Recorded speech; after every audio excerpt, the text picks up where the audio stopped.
এই দুনিয়ার মুসিবত, এই দুনিয়ার বিপদ কোনো বিপদ নয়। চক্ষু দুটো বন্ধ হওয়ার সাথে সাথে সব মুসিবত বিপদ শেষ। এত টাকার দরকার, এত সম্মানের দরকার, গাড়ি দরকার, বাড়ি দরকার, সম্পদ দরকার, বলেন তো চোখ বন্ধ হয়ে গেলে আর কিছুর দরকার হবে নাকি? আসল মুসিবত হলো কিয়ামতের ময়দানে। এমন মুসিবত, আল্লাহ তাআলা সেই মুসিবতের দিনের কথা কোরআনে বর্ণনা করেন। কেমন মুসিবতের দিন? আমার আগেও হযরত একটু টাচ দিয়ে গেছে যে বিবস্ত্র অবস্থায় মানুষ উঠবে, কেউ কারো দিকে তাকানোর বিষয়টা চিন্তাও করবে না। এই দুনিয়ায় যেই মানুষগুলো আমার আপনার আপন, মা বাবা, সন্তান সন্ততি, বন্ধু, যা বলেন না কেন, কিয়ামতের দিন কেউ আমার আপনার সামনে আসতে চাইবে না। আল্লাহ তাআলা কোরআনুল কারীমের মধ্যে বলেন, ইয়াউমা ইয়াফিরুল মারউ মিন আখিহি ওয়া উম্মিহি ওয়া আবিহি ওয়া সাহিবাতিহি ওয়া বানিহি লিকুল্লি ইমরিইম মিনহুম ইয়াউমা ইযিন শা'নুন ইউগনি। আল্লাহ তাআলা বলেন, কিয়ামতের দিন ভাই ভাইয়ের থেকে পলায়ন করবে, ওয়া উম্মিহি ওয়া আবিহি, পিতামাতার থেকে পলায়ন করবে, ওয়া সাহিবাতিহি ওয়া বানিহি, স্ত্রী সন্তানদের থেকে পলায়ন করবে। সেই দিন প্রত্যেকটা মানুষ নিজের চিন্তায় বিভোর থাকবে, চিন্তিত থাকবে। আমার আপনার নবীজিও ওই দিন চিন্তিত থাকবেন, তবে সবাই নিজের জন্য চিন্তিত থাকবে, আর আমার আপনার নবী তার উম্মতের জন্য চিন্তিত থাকবে। নবীজি এতটা চিন্তিত থাকবেন, তিনি এক জায়গায় স্থির থাকবেন না। নবীজি একবার দৌড়িয়ে চলে যাবেন হাউজে কাউসারের কাছে, না জানি তার কোন উম্মত পানি পানে মাহরুম হয়ে যায়।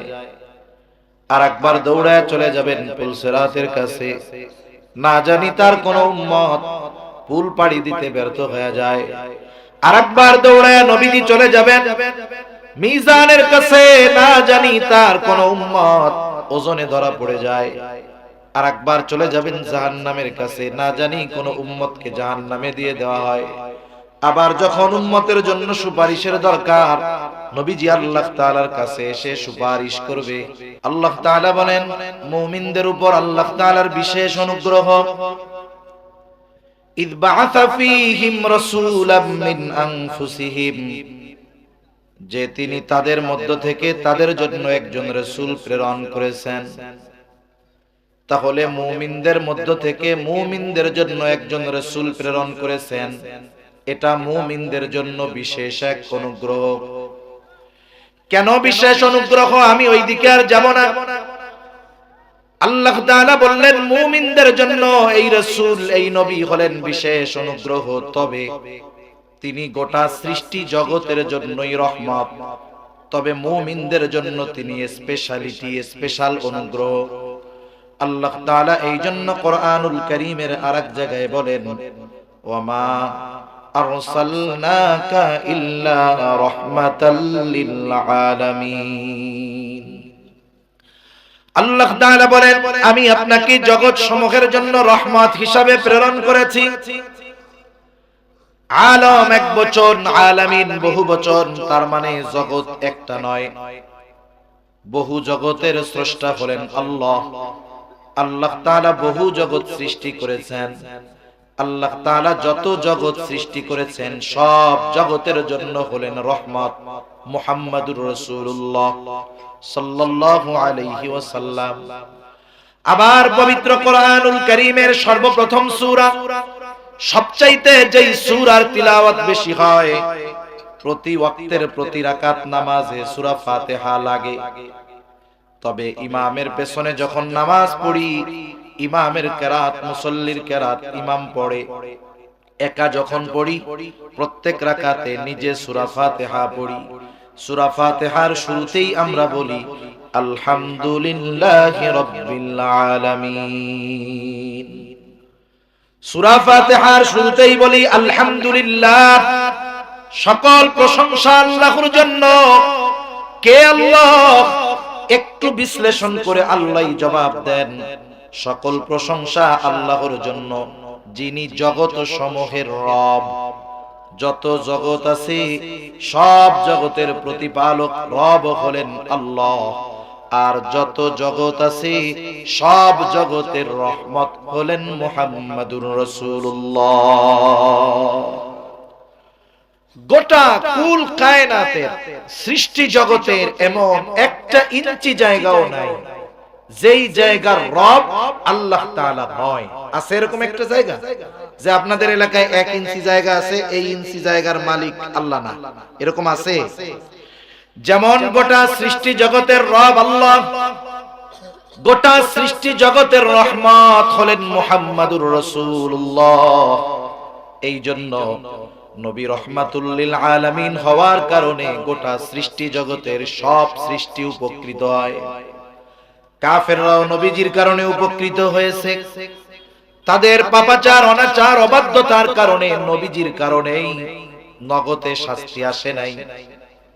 সহিহ মুসলিমের থেকে একটা ঘটনা শোনাই আপনাদের। আবু জেহেল একদিন নবীজির সামনে আসছে, নবীজিকে শোনায় শোনায় আল্লাহ তাআলার কাছে দোয়া করতেছে। নবীজিকে শোনায় বলতেছে, আল্লাহ আপনি যদি সত্যই এই কোরআন মুহাম্মাদের উপরে নাজিল করে থাকেন, তাহলে আমাদের উপরে পাথর বর্ষণ করেন অথবা যন্ত্রণাদায়ক শাস্তি দেন। আবু জেহেল দোয়া করে কার কাছে? জবান খুলে বলেন তো। আল্লাহ তাআলার কাছে দোয়া করে, বলে আল্লাহ আপনি যদি সত্যই কোরআন মুহাম্মাদের উপরে নাজিল করে থাকেন, তাহলে আমাদের উপরে পাথর বর্ষণ করেন অথবা যন্ত্রণাদায়ক শাস্তি দেন। প্রথম কথা হইল, আবু জেহেল কি আল্লাহকে বিশ্বাস করতো নাকি? বলে হ্যাঁ। আমি বলি না। আল্লাহকে যে বিশ্বাস করতো, এই বিষয়টা আল্লাহ তাআলা কোরআনুল কারীমের অনেক জায়গায় বলেন। আল্লাহ তাআলা বলেন, ওয়ালা ইন সাআলতাহুম মান খালাকাস সামাওয়াতি ওয়াল আরদা লা ইয়াকুলুন্নাল্লাহ।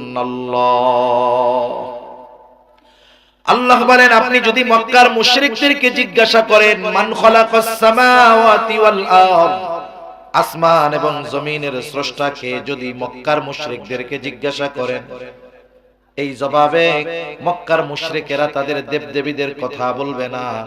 কি বলবে? আল্লাহ তাআলা দুইটা তাকিদ যোগ করে বলেন, লা ইয়াকুলুন্নাল্লাহ, অবশ্যই অবশ্যই তারা বলবে আসমান জমিনের স্রষ্টা হলেন আল্লাহ। আল্লাহ তাআলা আরেক জায়গায় বলেন, ওয়ালা ইন সাআলতাহুম মান নাযালা মিনাস সামাই মাআন ফাআহইয়া বিহিল আরদ বা'দা মাউতিহা লা ইয়াকুলুন্নাল্লাহ। আপনি যদি তাদের কাছে জানতে চান, জিজ্ঞাসা করেন মান নাযালা মিনাস সামাই মাআ, কে আসমান হতে পানি বর্ষণ করে? শুধু তাই না, বর্ষিত এই পানির দ্বারা কে মৃত জমিনকে পুনরায় পুনরুজ্জীবিত করে? অর্থাৎ ফসল চাষাবাদের অনুপযুক্ত জমিন, ফেটে চৌচির হয়ে যাওয়া জমিন কে পানি বর্ষণের মাধ্যমে ফসল উৎপাদনের উপযুক্ত করে তোলে। ওরা ওদের দেবদেবীদের কথা বলবে না। কি বলবে? আল্লাহ তাআলা দুইটা তাকিদ যোগ করে বলেন, আপনার এই প্রশ্নের জবাবে তারা কি বলবে? লা ইয়াকুলুন্নাল্লাহ, তারা বলবে অবশ্যই অবশ্যই এইগুলো যিনি করেন তিনি কে? আল্লাহই পানি দেন, আল্লাহই এই জমিনকে, মৃত জমিনকে আবার জীবিত করেন, ফসল চাষাবাদের অনুপযুক্ত জমিনকে উপযুক্ত করে তোলেন।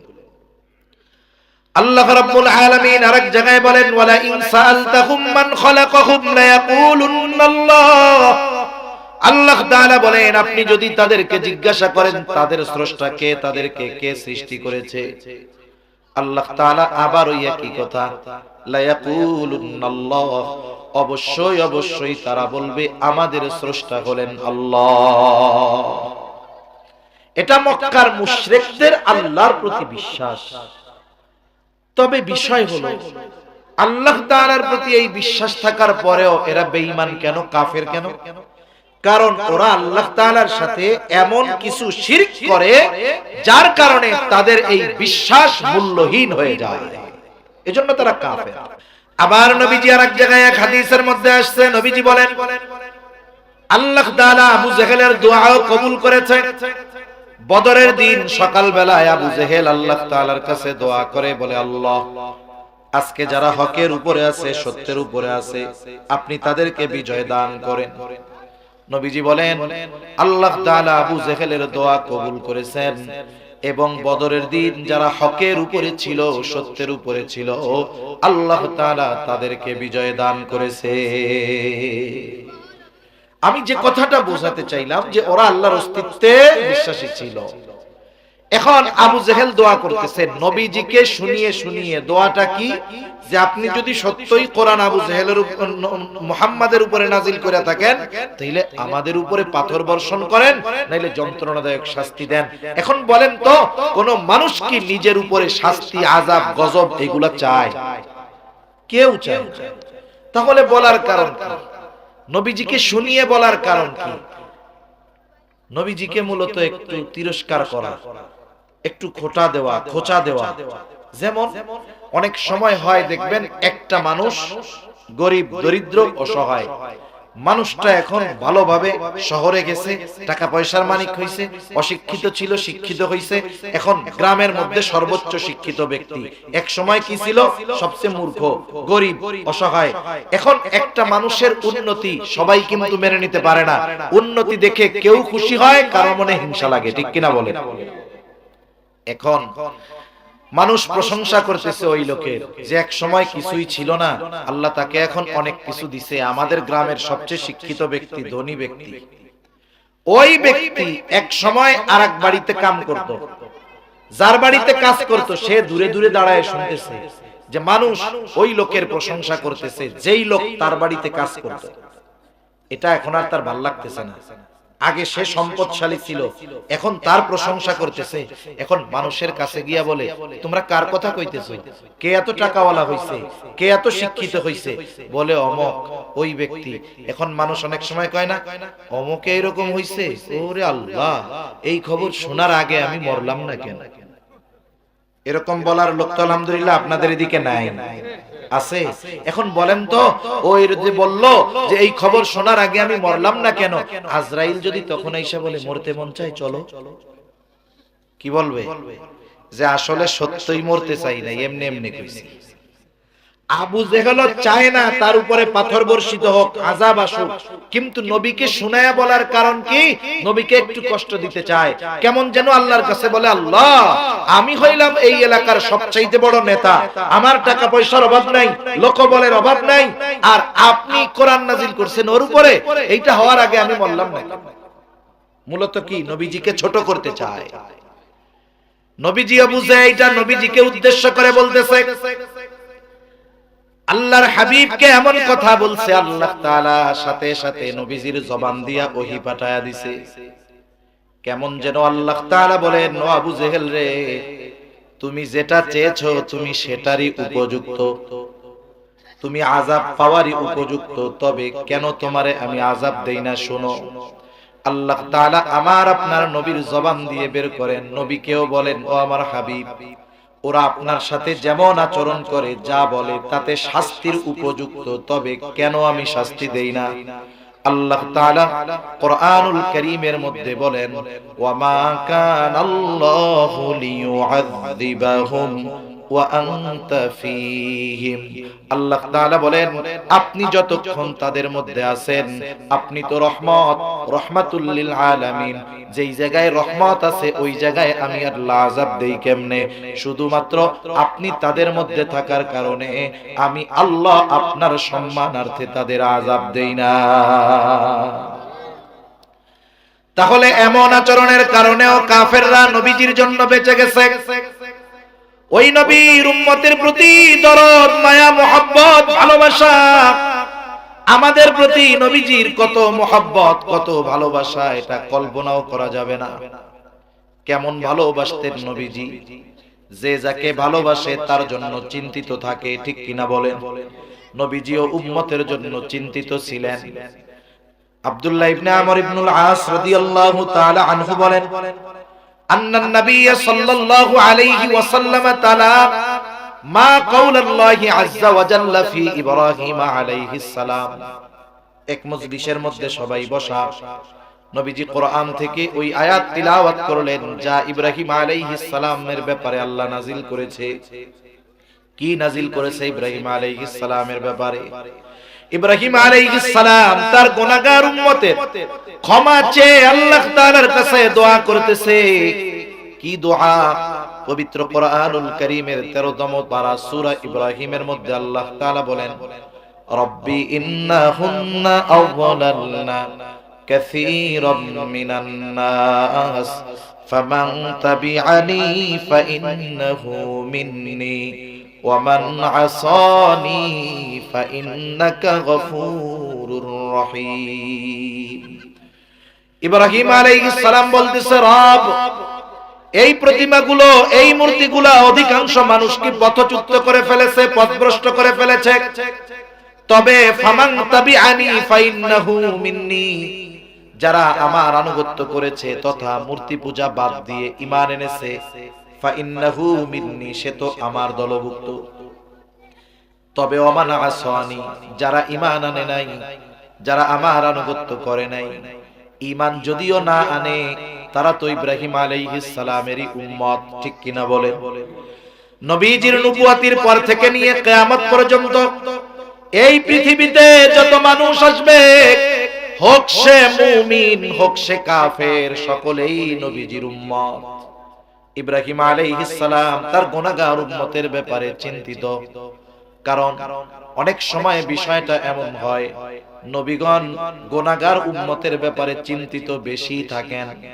যেমন একটা মানুষের যদি 4টা ছেলে থাকে, 4 ছেলের 3 ছেলে খুব ভালো, একেবারে ইমানদার, পরহেজগার, নামাজি, মুত্তাকি, আর একটা ছেলে সবচাইতে খারাপ।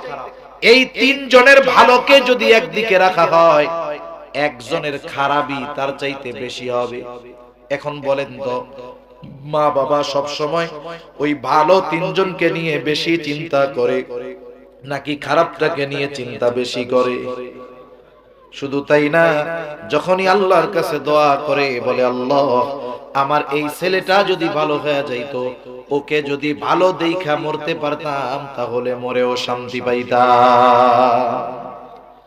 এই চিন্তার কারণে, মুহাব্বতের কারণে, ভালোবাসার কারণে খারাপ হলেও ওর জন্য চিন্তা বেশি থাকে। কেন? বলে মা তো তার বাচ্চারে, সন্তানকে ভালোবাসে, বাপ তার সন্তানকে ভালোবাসে। এই ভালোবাসার কারণে খারাপ সন্তানের ভালো হওয়ার ব্যাপারে আল্লাহর কাছে বলে। ঠিক কিনা বলেন? বলেন তো, মা বাবা সন্তানকে যত ভালোবাসে, তার চাইতে নবী তার উম্মতদেরকে বেশি ভালোবাসে না কম ভালোবাসে? কোন সন্দেহ আছে? কোন সন্দেহ নেই। আসলে কে ভালোবাসে আমাদের? ভালো তো বাসে সে, মুসিবতে পাশে থাকে যে। আপনি মনে করেন এখান থেকে সুনামগঞ্জ গেছেন, একটা লোক আপনারে, শুধু আপনার এলাকার মানুষ আপনারে শুধু বলে, ভাই আপনারে খুব ভালোবাসি, আপনার জন্য জীবন দিয়া দিব। আপনার কানের কাছে এসে শুধু এই ওয়াজ শোনায়, কি বলে? আপনাকে খুব ভালোবাসি ভাই, আপনার লাগি জীবন দিয়া দিব। আপনি মনে করতেছেন, যাক আইসি এমন এক লোক, আমারে যদি কেউ আঘাত করে সে আমার পাশে থাকবে, মুসিবতে পাশে থাকবে। তা আপনি এই লোকটাকে নিয়ে, যে আপনারে খুব ভালোবাসার গল্প দেয়, এরে নিয়ে গেছেন সুনামগঞ্জ। সুনামগঞ্জ বাজারে, শহরে গেছেন, যে কোনো একটা অনাকাঙ্ক্ষিত ঝামেলা হয়ে গেছে, আপনি একটা মুসিবতে পড়ে গেছেন। মুসিবতে পড়লে কাছে থাকবে কে? যে সবচেয়ে বেশি ভালোবাসে। ঠিক না? আপনি চিন্তা করতেছেন, মুসিবতে তো পড়ছি, আমি তো একা না, সাথে আমার বন্ধুও আছে। ঠিক না? আপনি বন্ধুর সাহায্যের আশায় ডাইনে তাকায় দেখেন, বামে তাকায় দেখেন, পিছে তাকায় দেখেন, বন্ধু হাওয়া হয়ে গেছে। একটু আগে যে আপনারে বলছে আপনার জন্য জীবন দিতে তৈয়ার, এরই খবর নেই। এখন এই মুসিবত থেকে কোনো মতে বেঁচে বাড়িতে আসছেন, মোটরসাইকেল থেকে যেই নামছেন, ওই লোক দৌড়ে এসে হাজির, ভাই আপনারে খুব ভালোবাসি। আপনি এখন এর কি করবেন বলেন না? হাদিয়া দিবেন? হাদিয়া দিবেন হলো থাপ্পড় দিবেন, জুতার পিটা দিবেন, বলবেন চিটিংবাজ, মিথ্যুক, প্রতারক, বাটপার, তুই যদি সত্যি আমাকে ভালোবাসতি তাইলে ওই বিপদে যখন পড়ছি সব চলে গেলেও তুই আমার পাশে থাকবি। ঠিক কিনা বলেন? এই দুনিয়ার মুসিবত, এই দুনিয়ার বিপদ কোন বিপদ নয়। চক্ষু দুটো বন্ধ হওয়ার সাথে সাথে সব মুসিবত বিপদ শেষ। এত টাকার দরকার, এত সম্মানের দরকার, গাড়ি দরকার, বাড়ি দরকার, সম্পদ দরকার। বলেন তো চোখ বন্ধ হয়ে গেলে আর কিছুর দরকার হবে নাকি? আসল মুসিবত হলো কিয়ামতের ময়দানে। এমন মুসিবত, আল্লাহ তাআলা সেই মুসিবতের দিনের কথা কোরআনে বর্ণনা করেন। কেমন মুসিবতের দিন? আমার আগেও হযরত একটু টাচ দিয়ে গেছে যে বিবস্ত্র অবস্থায় মানুষ উঠবে, কেউ কারো দিকে তাকানোর বিষয়টা চিন্তাও করবে না। এই দুনিয়ায় যেই মানুষগুলো আমার আপনার আপন, মা বাবা, সন্তান সন্ততি, বন্ধু, যা বলেন না কেন, কিয়ামতের দিন কেউ আমার আপনার সামনে আসতে চাইবে না।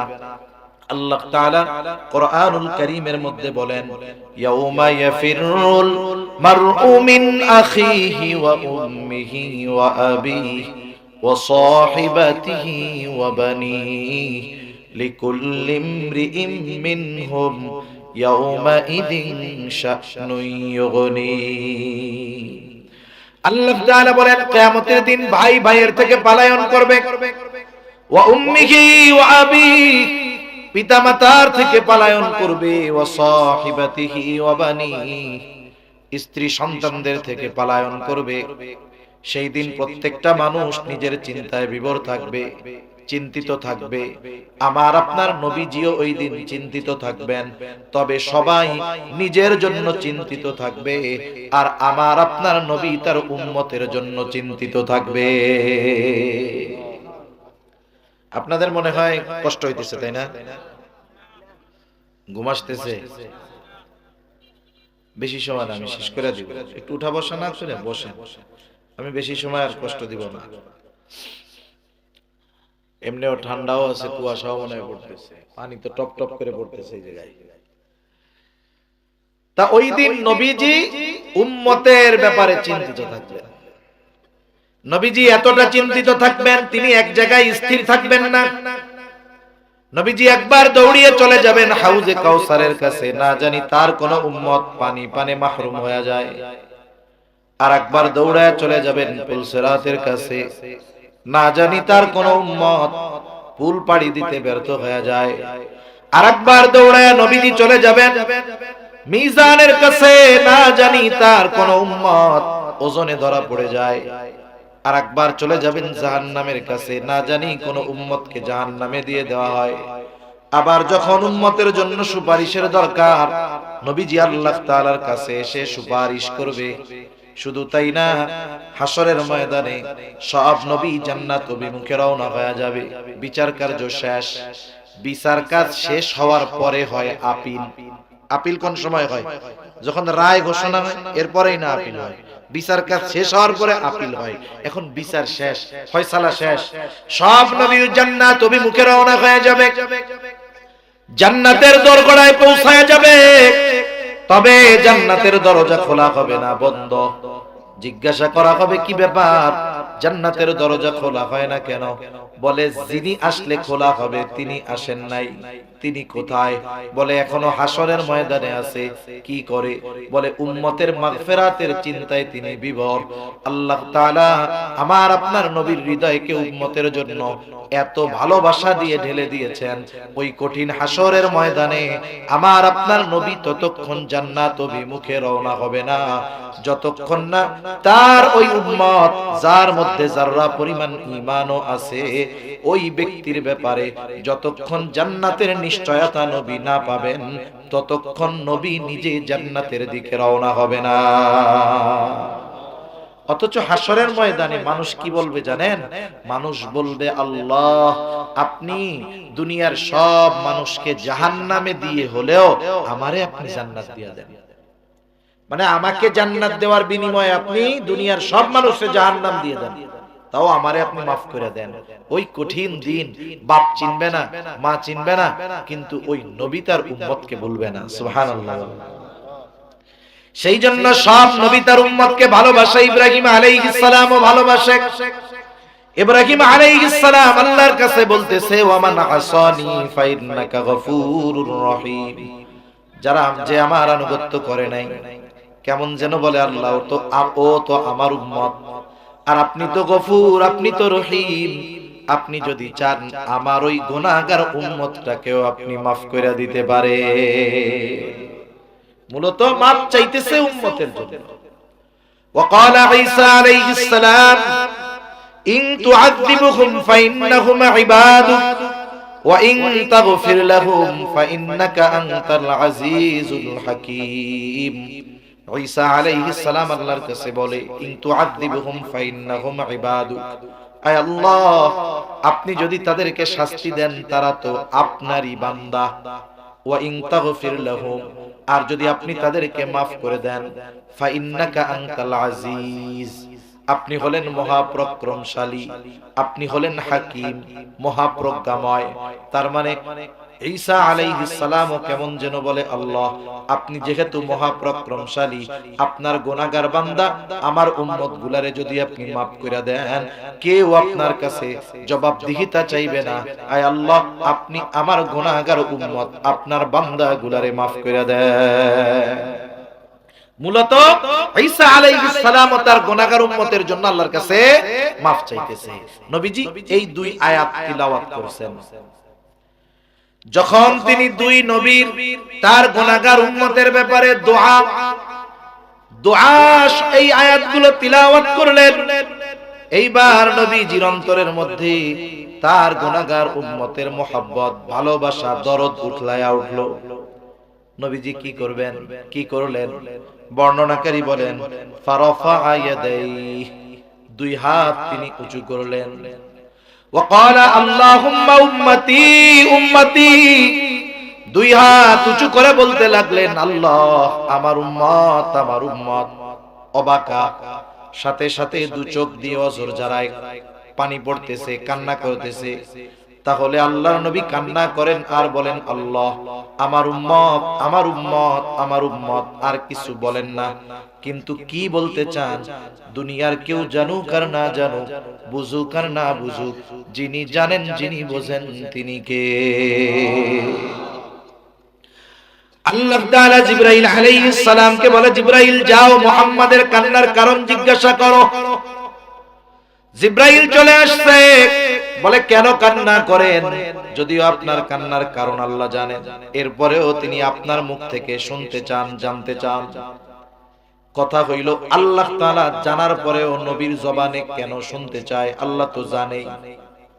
একটা উদাহরণ দেই, তাইলে অনেক কথা হয়তো বুঝতে সহজ হবে। আমাদের অঞ্চলগুলোর মধ্যে যে মাদ্রাসাগুলো আছে, মাদ্রাসার মধ্যে ছোট ছোট বাচ্চারা পড়ে কি পড়ে না? 5-6 বছর 7 বছরের বাচ্চা পড়ে, সারা সপ্তাহ মা বাবাকে না দেখা ওইখানে থেকে থেকে পড়ে। এইবার যখন বৃহস্পতিবার আসে, বৃহস্পতিবার আসরের পরে বিকাল বেলা ছোট্ট একটা বাচ্চা হুজুরের সামনে গিয়ে কান্না করে।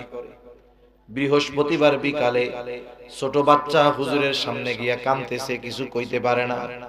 বলেন তো বৃহস্পতিবার বিকালে ছোট কোনো ছাত্র গিয়ে যদি হুজুরের সামনে কান্না করে, এই কান্নার কারণ কি? আপনারা কোন তো বাড়িতে যাইতো চায়, ছুটি চায়। আপনারা আমরা যেহেতু বুঝি, হুজুরে কান্নার কারণ মনে হয় বুঝে না। বুঝে? হুজুর আরো ভালো বুঝে, কিন্তু কিছু বলে না, উল্টা জিজ্ঞাসা করে কান্না করো কেন? এইবার ওই বাচ্চাটার কান্নার গতি আরো বাড়ে। হুজুর বলে যতই কান্না করো লাভ নাই, কি জন্য কান্না করতেছো ওইটা আগে মুখ দিয়া কও। এইবার ছোট বাচ্চা কান্না জড়িত কণ্ঠে বলে, হুজুর আমার মায়ের জন্য আমার বুকটা পুড়তেছে, কলিজাটা পুড়তেছে, একটু ছোট বোনটারে দেখতে মন চায়, একটু বাড়িতে যাইতে মন চায়, এই জন্য কাঁদতেছি, ছুটি দেন।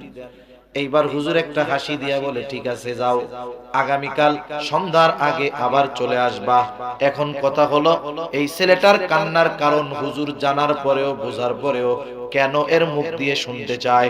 বলে এই জায়গায় ওস্তাদ ছাত্রের একটা মহব্বত, ভালোবাসা কাজ করে। আল্লাহ তাআলা সব জানার পরেও কেন নবীজির জবান দিয়ে শুনতে চায়? কারণ এখানেও আমার আপনার নবীর প্রতি আল্লাহ তাআলার ভালোবাসা মুহাব্বতের বহিঃপ্রকাশ। এই জন্য আল্লাহ তাআলা আমার আপনার নবীর জবান দিয়ে শুনতে চায়। এইবার জিবরাইল আমিনকে পেয়ে আমার আপনার নবী প্রাণ খুলে উম্মতের ব্যাপারে সব বললেন। জিবরাইল আলাইহিস সালামও গিয়া আল্লাহর কাছে বললেন। আল্লাহ তাআলা বলেন, জিবরাইল যাও মুহাম্মদকে গিয়ে বলে দাও আমি অচিরেই তাকে তার উম্মতের ব্যাপারে সন্তুষ্ট করব, আমি তাকে তার উম্মতের ব্যাপারে অসন্তুষ্ট করব না। অনেকগুলো হাদিস, এই ভালোবাসার হাদিস বলা যাবে, আমি বেশি লম্বা করব না বিধায় সংক্ষিপ্ত সারে বলি। দুনিয়ার সব হাদিস ঘটনা একদিকে রাখেন, কিছু কিছু সময় আছে, কিছু কিছু কথা এক ব্যক্তির কথা হাজার ব্যক্তির কথার চাইতে মর্যাদাপূর্ণ হয়, বিশ্বাসযোগ্য হয়, ঠিক কিনা বলেন? আমার আপনার নবী যে আমাকে আপনাকে ভালোবাসে, নবী যে তার উম্মতকে ভালোবাসে, দুনিয়ার মানুষের কথা বাদ দেন, এই ভালোবাসার সাক্ষ্য আল্লাহ তাআলা কোরআনুল কারীমের মধ্যে ওহী নাজিল করে জানায়া দিয়েছে। নবীজি আমাদের কত ভালোবাসে, এই ভালোবাসার খবর আমাদের দিবেন কে?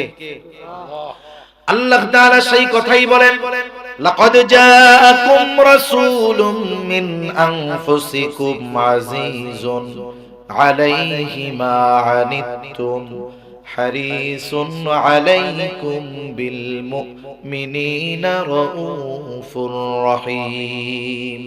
আল্লাহ তাআলা বলেন, লাকাদ জাআকুম রাসূলুম মিন আনফুসিকুম, তোমাদের মধ্য থেকে তোমাদের জন্য এমন একজন রাসূলের আগমন ঘটেছে। এই রাসূলের কোয়ালিটি কি, এই রাসূল কেমন? আল্লাহ তাআলা আমাদেরকে বলতেছেন তোমাদের মধ্য থেকে তোমাদের জন্য এমন একজন রাসূলের আগমন ঘটেছে। এই রাসূল কেমন তোমাদের জন্য? এক নাম্বার আল্লাহ তাআলা বলেন আজিজুন আলাইহি মা আনিতুম, তোমাদের জন্য যেই বিষয়টা কষ্টের সেটা তার জন্য কষ্টকর। মানে উম্মত যেটাতে কষ্ট পায় নবীজিও সেটাতে কি পায়? কষ্ট পায়। বলে সমব্যথী, সমব্যথী, আমার কষ্টটা আরেকজন অনুভব করে। কেন কেন একজন কষ্ট পাইলে আরেকজন কেন করে? এটা কিভাবে সম্ভব? আমি একটা উদাহরণ দেই, তাইলে বুঝতে সহজ হবে আশা করি। কষ্ট হয় না তো আপনাদের? এক লোকের একটা বাচ্চা আছে, 3 বছর 2.5 বছর বয়স। বাচ্চা যখন একবারে ছোট থাকে, বিছানায় পড়ে থাকে, 2-3 মাস বয়স, সন্তান হিসাবে তার প্রতি বাবা মার মহব্বত আছে না নাই? কিন্তু যখন একটু বড় হয়, বুলি ফুটে, মুখ ফুটে, মা মা ডাকে, আব্বু আব্বু ডাকে, বলেন তো ওই ছোটবেলার চাইতে এই বাচ্চার প্রতি এখন মহব্বত বাড়ে না কমে? অনেক বাড়ে, অনেক। এখন এক মা বাবা আপনাদের অঞ্চলেই ধরেন, ওই বাচ্চাটার বয়স 2 বছর 2.5 বছর 3 বছর, হঠাৎ করে গভীর রাতে বাচ্চাটা প্রচন্ড জ্বরাক্রান্ত হয়ে গেল। এত জ্বর, গায়ে হাত দিলে মনে হয় পুড়ে যাবে হাত, চোখ দুটো জ্বরের যন্ত্রণায় ছলছল করতেছে, কেমন যেন ফেটে বের হয়ে যাবে। কষ্টে তার চোখ দিয়ে পানি পড়তেছে। 2-2.5 বছর বয়স, শরীরটা জ্বরে থরথর করে কাঁপতেছে। সাথে সাথে কষ্টের তীব্রতায় মুখ দিয়ে আহ আহ শব্দ বের হইতেছে। ছোট বাচ্চা, এই গভীর রাত, ডাক্তারের কাছে নিয়ে যাওয়ার কোনো উপায় নাই, ওষুধ খাওয়াবে ফার্মেসিও নাই, হসপিটালে নিবে যাবার ব্যবস্থাও নাই। ওই বাচ্চাটার প্রচন্ড কষ্ট হয়। ওই বাচ্চার পাশে তার মা বাবা বসা আছে, দেখতেছে বাচ্চার ওই অবস্থা।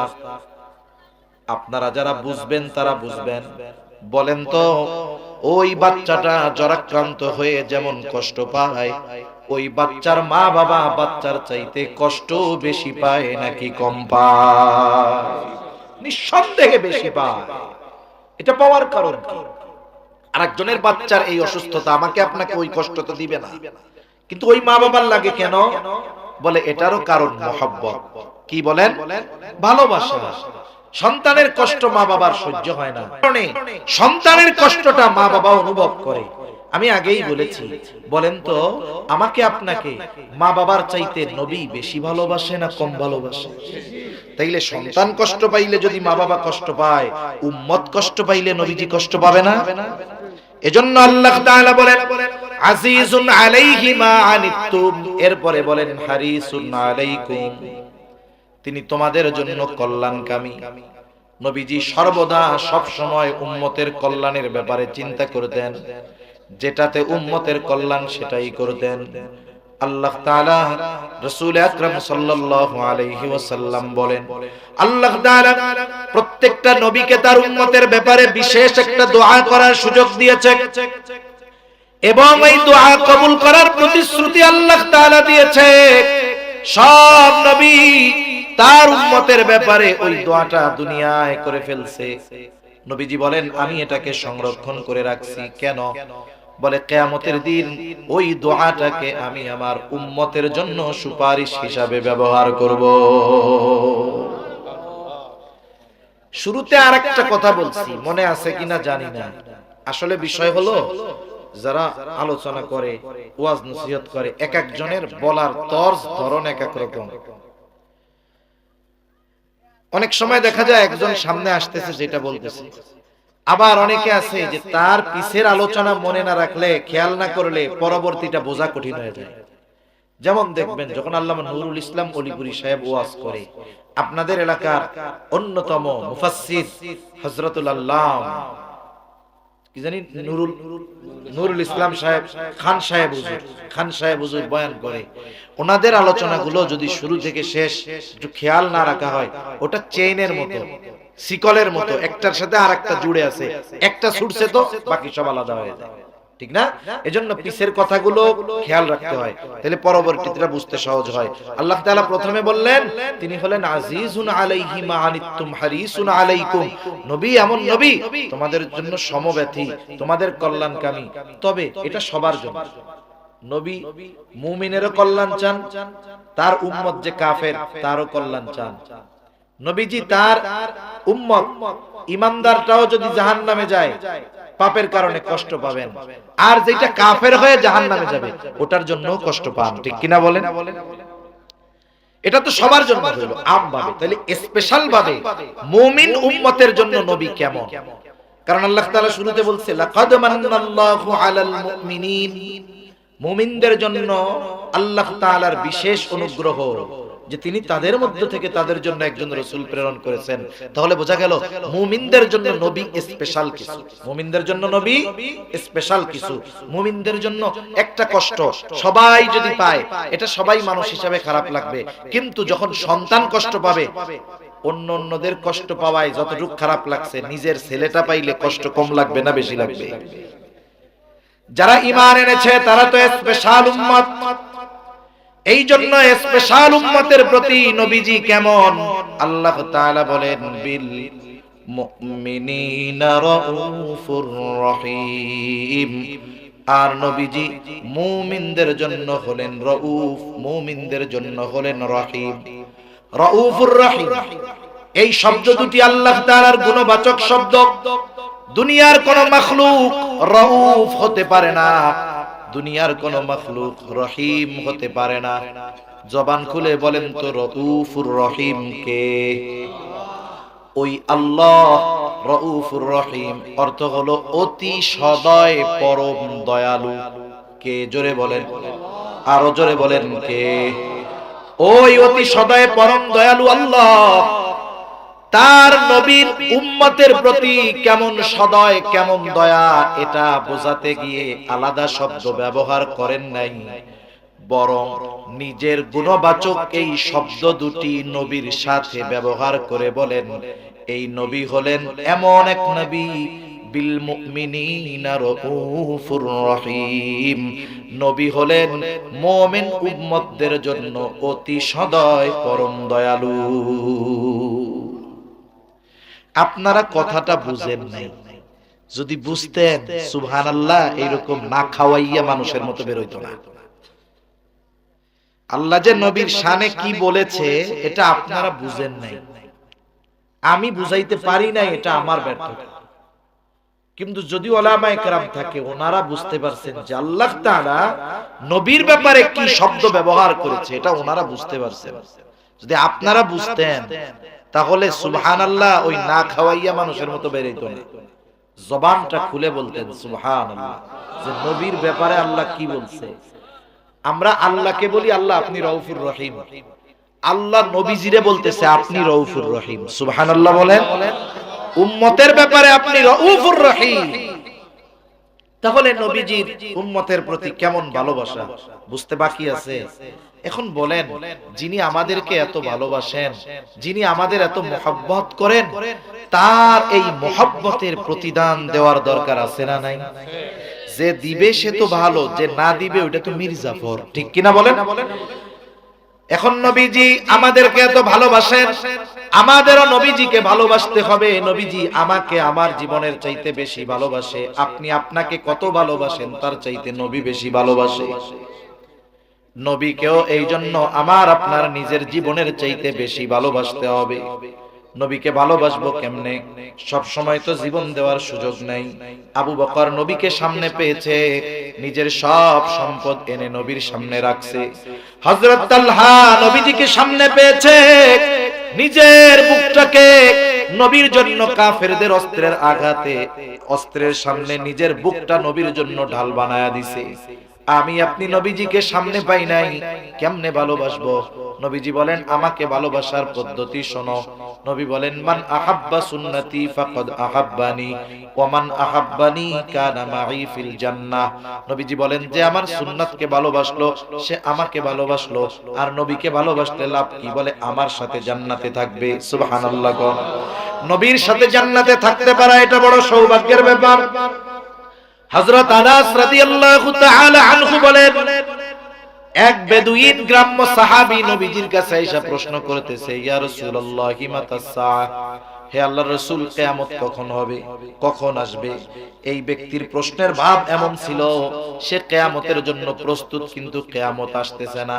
এই জন্য নবী পাল্টা প্রশ্ন করলেন তাকে, মা আদাত তালাহা, তুমি কিয়ামতের জন্য কি সংগ্রহ করেছো? লোকটা বলে আমি আল্লাহ এবং তার রাসূলকে ভালোবাসি। নবীজি জবাব দিলেন, আল মারউ মাআ মান আহাব্বা, যে যাকে ভালোবাসে তার সাথেই অবস্থান করবে। এইবার লোকটা বাড়ির পথে হাঁটা দিল, কথাটা শুইনা হযরত আনাস রাদিয়াল্লাহু তাআলা আনহু বলেন, আমরা নবীর মুখে এই কথাটা শ্রবণ করবার পর এত খুশি হয়েছি যে ইসলাম গ্রহণের পরে আর কোন কথায় আমরা এত খুশি হই নাই। হযরত আনাস রাদিয়াল্লাহু তাআলা আনহু বলেন, আমি আশা রাখি জান্নাতে নবীর সাথে থাকবো, আবু বকর ওমর রাদিয়াল্লাহু তাআলা আনহুমার সাথে জান্নাতে থাকতে পারবো।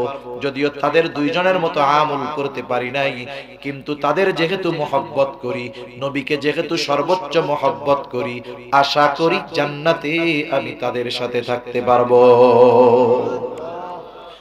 তাহলে নবীর সুন্নাতকে মহব্বত করলে নবীর সাথে জান্নাতে থাকা যায়। জান্নাতে যদি নবীর সাথে থাকতে হয় আগে তো জান্নাতে যাওয়া লাগবে, ঠিক কিনা বলেন? জান্নাতে কে যাবে? মূলনীতি নবীজি বলেন, কুল্লু উম্মতি ইয়াদখুলুনাল জান্নাতা ইল্লা মান আবা। নবীজি বলেন আমার সব উম্মত জান্নাতে প্রবেশ করবে, আবা উম্মত ছাড়া। জিজ্ঞাসা করা হলো আবা উম্মত কারা? নবীজি বললেন মান আতাআনি দাখালাল জান্নাহ ওয়া মান আসানি ফাকাদ আবা। নবীজি বলেন আমার আনুগত্য যে করেছে সে জান্নাতে যাবে, আর আনুগত্য যে করে নাই আবা উম্মত সে জাহান্নামে যাবে। এই দুই হাদিসের সমন্বয় হলো যেই ব্যক্তি নবীর সুন্নতকে মহব্বতের সাথে অনুসরণ করবে, নবী বলেন সে জান্নাতে যাবে। শুধু যাবে তা নয়, আমার সাথে জান্নাতে থাকবে। তাহলে নবীর সাথে জান্নাতে যদি থাকতে হয়, নবীর ভালোবাসার প্রমাণ যদি দিতে হয়, তাহলে নবীর সুন্নাতকে মহব্বতের সাথে অনুসরণ করতে হবে, ঠিক কিনা বলেন? সর্বশেষ কথা একটা বলি, দুনিয়ার হায়াতটা সুন্নাতের সাথে অতিবাহিত করার দরকার, নাইলে কি হবে জানেননি? আপনাদের এলাকায় লোকজন মারা যায় না? লোকজন মারা যায়, মারা গেলে তাকে যখন দাফন দেওয়া হয়, তাকে যখন গোসল দেওয়া হয়, কাফন পরানো হয়, এরপরে জানাজা দেওয়া হয়, এরপরে লাশটা খাটিয়ায় নিয়ে কবরের পাশে নিয়ে যাওয়া হয়। কবরের পাশে গিয়া দুইজন কবরে নামে, দুইজন উপর থেকে নামায়া দেয়। এই লাশটা যখন কবরের মধ্যে রাখা হয়, এই সময় একটা দোয়া পড়ে, বলে কি দোয়া? বিসমিল্লাহি ওয়া আলা মিল্লাতি রাসূলিল্লাহ, কম বেশি সকলের জানা আছে, ঠিক কিনা গণ? এই দোয়ার মধ্যে কি বলে? মূলত এই দোয়ার মধ্যে ওই ব্যক্তির ব্যাপারে আল্লাহকে বলা হয়, আল্লাহ আপনার নামে এমন একজন ব্যক্তিকে এখন কবরে রাখতেছি যার গোটা জীবন সুন্নতের উপরে চলেছে, যে মরার সময় সুন্নাতের উপরে ছিল, এখন তাকে যখন কবরস্থ করতেছি সুন্নাতের উপরে আছে। কত সুন্দর কথা! দেখা গেল এই দোয়া পড়ে যাকে কবরে রাখা হলো জীবনে সুন্নতের ধারের কাছে যায় নাই, না তার মুখে সুন্নত ছিল, না তার চুলে সুন্নত ছিল, না তার কর্মে সুন্নত ছিল, না তার লেবাসে সুন্নাত ছিল।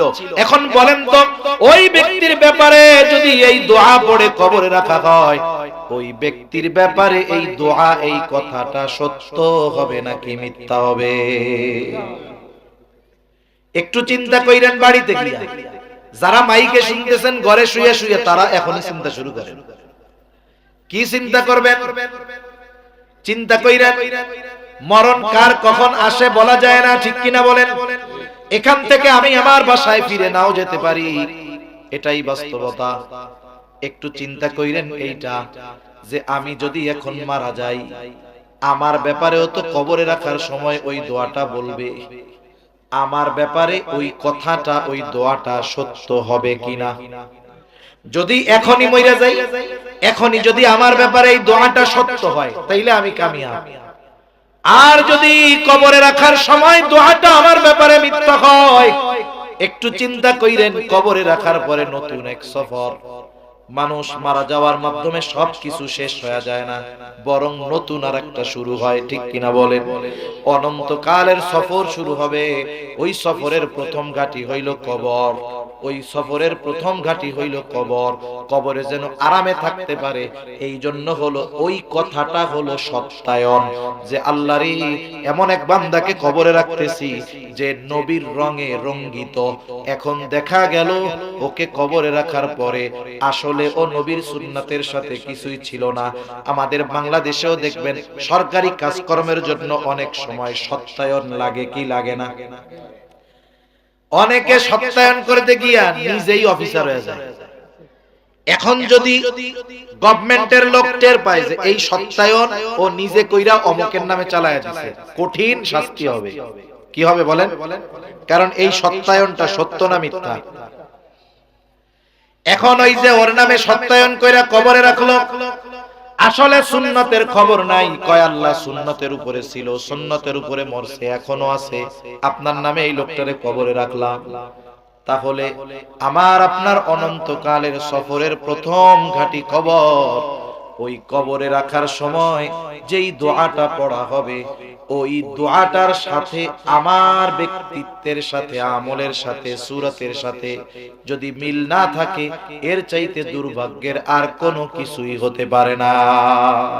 এজন্য জীবনটাকে এমন ভাবে সাজাবো, এমন ভাবে জীবনটাকে সাজাবো, যেখানেই থাকি না কেন, যেখানেই যাই না কেন, যখনই হোক না কেন, এখনই যদি মালাকুল মউত চলে আসে, মৃত্যু যদি হয়ে যায়, আমাকে কবরে রাখার সময় ওই দোয়াটা যেন আমার ব্যাপারে সত্য হয়।